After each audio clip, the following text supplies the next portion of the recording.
waayeelka waxgaradka dhalinyarada iyo aqoon-yahanka gobolka Sanaag ayaa cod dheer ku cadeeyay sida ay u taageersan yihiin diiwaangelinta muwaadiniinta reer Soomaaliland waxaana bulshada gobolka Sanaag xisbiyada mucaaradka ugu baaqeen inay ka waantoobaan dhawaaqyada qarannimada Soomaaliland wax u dhimi kara waana kuwan bulshada gobolka Sanaag oo arintaasi ka hadlaya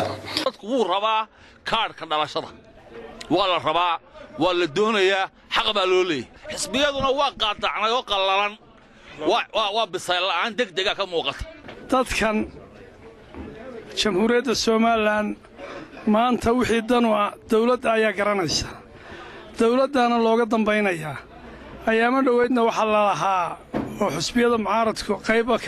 shakhsiyo ka mid ah dagaal baa dhacaya arrintaasna haddaanu reer Ceergaabanahay aad bay nooga nixisay waxaanu moodnay dagaalka in wadadeeda lagu soo qaaday horumar baa socda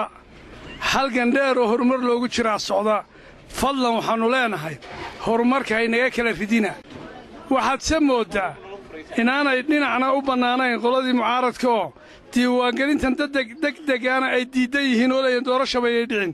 doorashadiina ay leeyihiin ay dib u dhicin yayna dhicin markaa dee xaggee dhinacii horena waa u cadaab dhinacii dambena waa u cadaabe diiwaangelinta waxaa lagu ogaanayaa dadka ka codanaya Somaliland oo tirakoobkeena lagu ogaanayaa marka waxaanu anagu taageersannahay in diiwaangelinta la qabto waxaanu ku taageersannahay madaxweynaha jamhuuriyadda Soomaaliland Axmed Maxamuud Siilaanyo diiwaangelinta kaarka dhalashada ee jamhuuriyadda Soomaaliland waanu ku raacsannahay annaga iyo urmada waayo waxaana la ku kala garanayaa kaarka wadaninimada marka waanu ku taageersannahay dawladda qaadashada kaarka diiwaangelinta waxaan leenahay diiwaangelintu waxa ummadda u baahan kaarkan madaniga ah bulshada oo dhan baa u baahan waa aqoonsigii loo baahnaa oo dadka lagu garanayay waayo waxaan la kala garanay ninka xabashiga iyo ninka muwaadinka midna la kala garan maayo marka waxaan leenahay in la qabto weeyaan waliba waqtigan la qabto marka waxaan leenahay qolada xisbiyada mucaaradkan waxaanu leenahay shaydaanka iska naara waxaanu baaq u diraynaa madaxda xisbiyada mucaaradka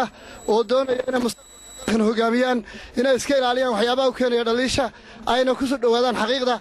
diiwaangelintana ay hirgasho waxaan madaxweynaha ugu baaqaynaa inuu hirgeliyo dhawaaqiisa diiwaangelinta muwaadiniinta aan nin muwaadin oo ku nool magaalada Ceergaabo kuna dhashay waxaan ka hadlayaa ra'yigay ka dhiibanayaa murugan ka dhex taagan xisbiyada qaranka ee mucaaradku ayna leeyihiin lama qaban karo qofka kaarka aqoonsiga lama siin karo waxay rabaan baan anigu u qabaa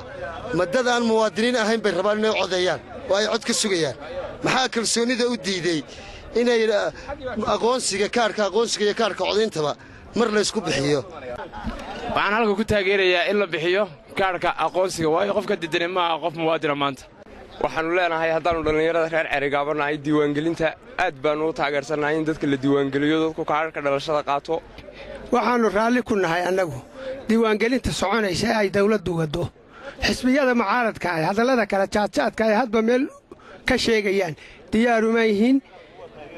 doorashada dadka shacbi weynu diyaar buu yahay cid kastaana diyaar bay u tahay diyaar baanu u nahay annagu raalli baanu ku nahay we are satisfied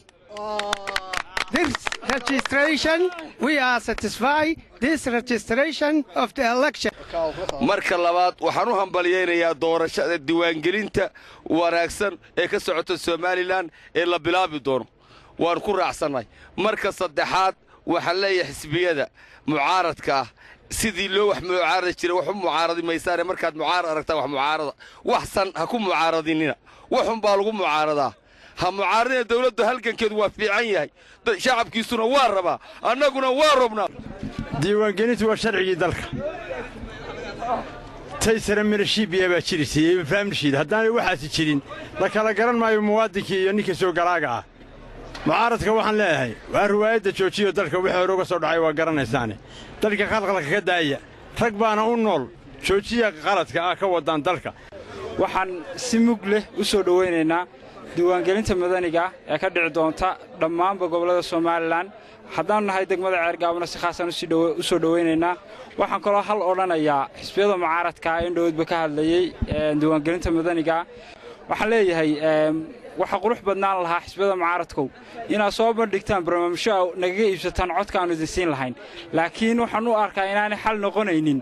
eedayn keliya oo aad soo jeedisaan waa maxamuud maxamed xasan saraaf TV-ga qaranka Somaliland Arigabo